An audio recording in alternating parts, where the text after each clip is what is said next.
going to do the following conversions, all right? We are going to start with what? What do we always start with? The given. Thank you. All right, so we're going to start with the given. Here's our given. It's always going to be the value in the problem with that unit.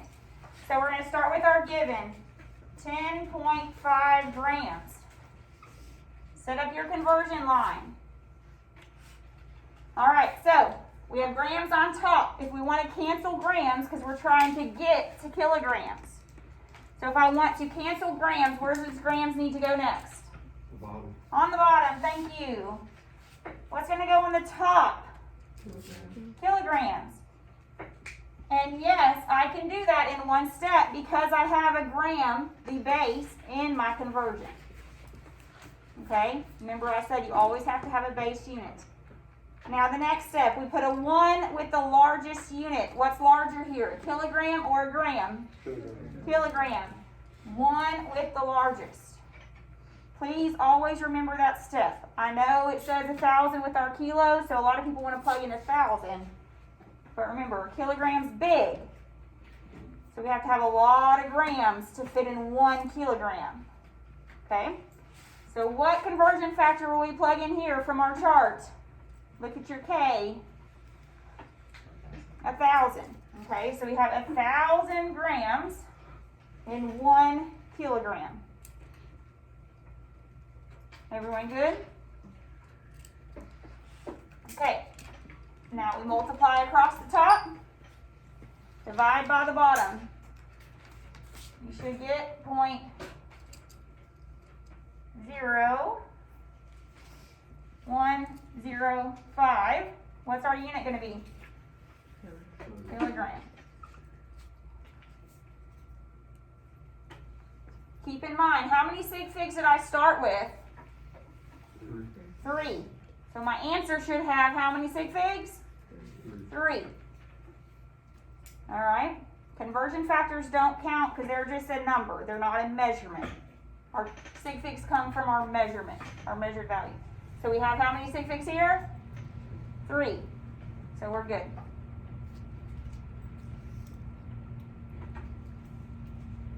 All right. Any questions on that? Let's do another one together. We're going to go picometers to meters. So another one where we're going, we have a base unit in the problem, so we can do that in one step. Because our conversion factor tells us what pico is to the base, which our base is meter. All right, so we have 1.57 picometers. Where's picometer going to go next? On the bottom, always. Always, always. You have to cancel the old unit to get to the new unit. Okay? What unit's going to go on the top? Our meter. Okay, that's our base. Now you ask yourself which one's larger? Meter or picometer? Meter. So where does the 1 go? Yes, on top with our meter, with our larger unit. This is making sense to everyone. Please stop me if you don't understand why I'm doing something. Everyone good? Okay, how many picometers are in a meter? Okay, 1 times 10 to the 12. Very good. Now you're going to divide those values. I promise we'll get to multiply. These are all division ones, but divide those values. 1.57 divided by 1 times 10 to the 12. You should get 1.57 times 10 to the negative 12 picometer. Everyone, please try that in your calculator.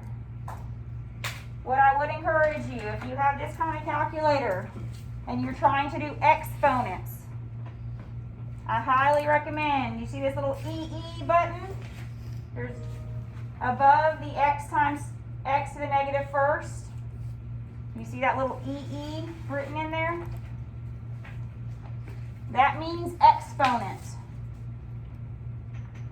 And if you're dividing by an exponent problem, I highly recommend using that. What you would put here is 1.57 divide, and then you don't have to do parentheses. This takes away any of the errors. You don't have to do parentheses or anything. You put 1 for the 1. This whole thing, if you push that EE button, it knows you want to do times 10 caret. You don't have to do times 10 caret. You put 1 second, that x to the negative first button. You should see an E on your calculator. That E means times 10 and the caret. You don't have to do a multiplication sign or anything. And then push the number 12 for your exponent. Now try solving that problem. Make sure you get this.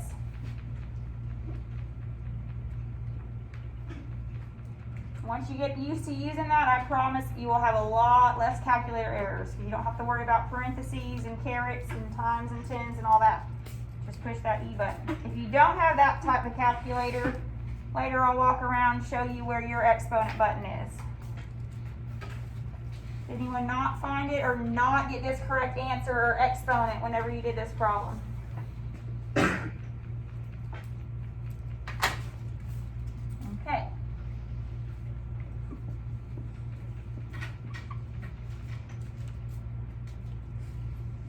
All right, next one. 1.2 liters to deci. If it's a little d, it's deci. Little d is deci, small d. All right, so start with what? What are we going to start with? The given, very good, 1.2 liters. Where's the liters going to go next? On the bottom, good. So liters can cancel. What's going to go on the top? Deciliters, good. We have a base unit here, so we can go straight to our unit deciliters. Which one's larger? One goes with the larger value. Which one's larger? Liters, good. So one goes with what goes with our liters. How many deciliters are in a liter? 10. Everyone see why we're going to put a 10 there? Liters is larger, that's why it got the 1. Now there's 10 deciliters. What are we going to do here? Divide or multiply? Multiply. Everything on top gets multiplied. On the bottom is divided. Okay, so we're multiplying here. We should get 12. Our final unit is always the unit. Okay, liters cancels. You have no more liters in your problem. Your final unit's always what's left on the top. Deciliters.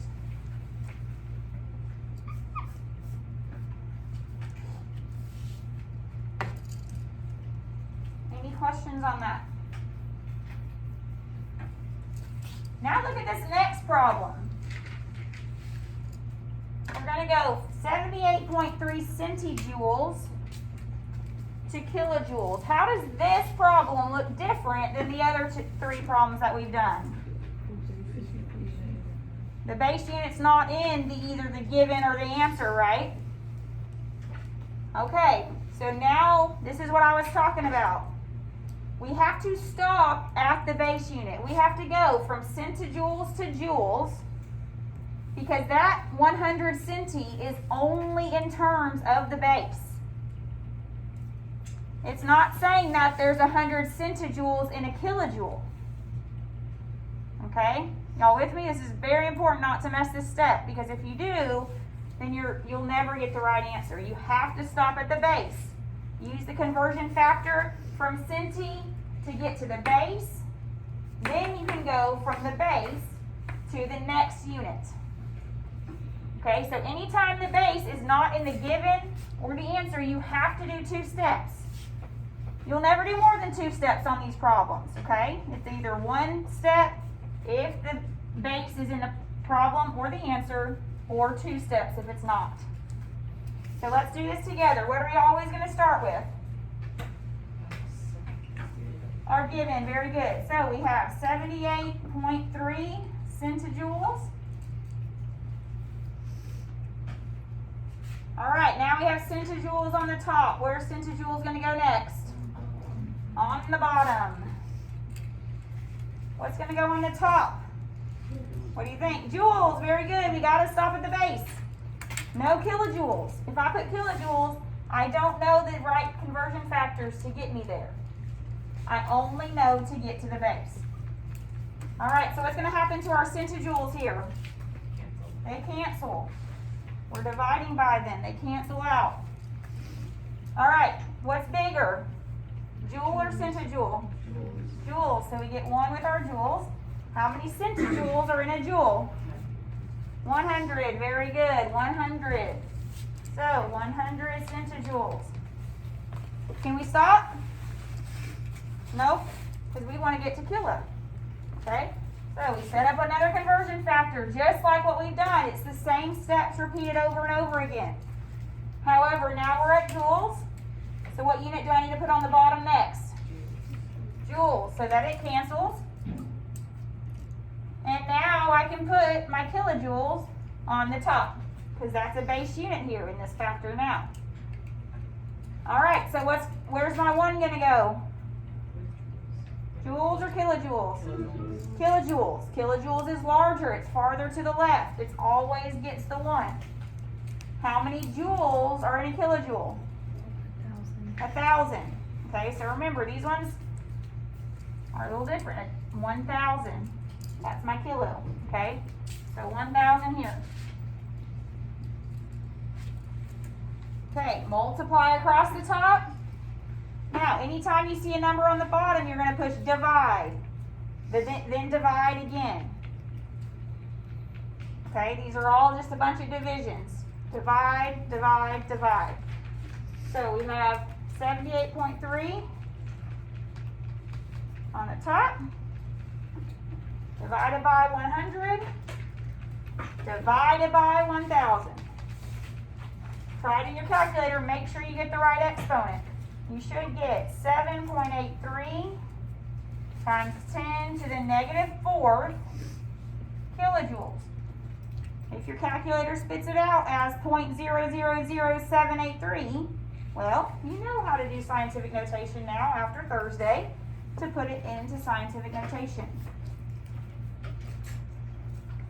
So, 7.83 times 10 to the -4th.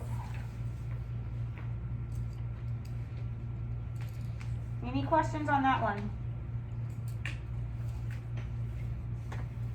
Let's do one more together.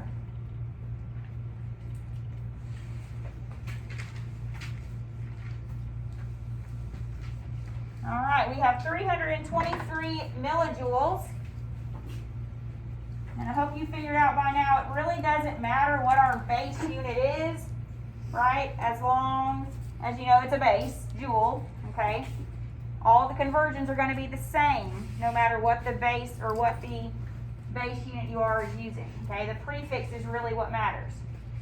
All right, set up our conversion factor. We're going to go from millijoules. We got to go to nanojoules here. So millijoules is on top first. Where's it going to go next? On the bottom. What do you think I'm going to put on the top here? Who says joules? Who says nanojoules? Okay, do we know a conversion factor from millijoules straight to nanojoules? No. So it seems a little backwards that, hey, we're going to the base and then we're going back, but we don't know nano to just milli.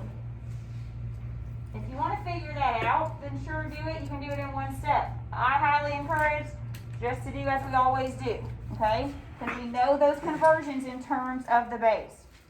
So let's go to the base. Millijoules cancels. Where's my 1 going to go?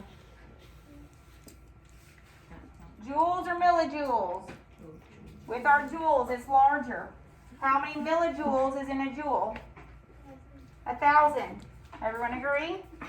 1,000. Okay, plug it in. We're not done yet. We got to get back to nano. All right, I got joules on the top. Where's joules gonna go next? On the bottom so that it can cancel. What's gonna go on the top? Now I can go to nanojoules. Okay, joules is canceled, I can go to nano. I know the conversion between nano and joule, my base unit. So, what's larger here, joule or nanojoule? Joule, everyone agree? It's farther to the left. How many nanojoules do I have in a joule? 1 times 10 to the 9th. Nano 9. Nano 9. Okay? Just remember that. I'm not going to give you that. Okay? On tests and quizzes, you got to know that. Alright? I'll have it up on the board here while we're practicing for a while, but you got to know it. Okay. Multiply across the top. I highly recommend trying that E button out here. Okay? So you get used to that E button. But multiply across the top. Divide by the bottom. And you should get 3.23 times 10 to the 8th nanojoules. Everyone get that correctly in their calculator? And hey, we learned rules on multiplying with exponents the other day, right? We should be able to do that. We got 9 here. This is technically 3, so what do we do to those exponents? Subtract them. That gives us 6, and we have 2 here. So that gives us our 8, so it makes sense. Any questions on this? Let me stop this.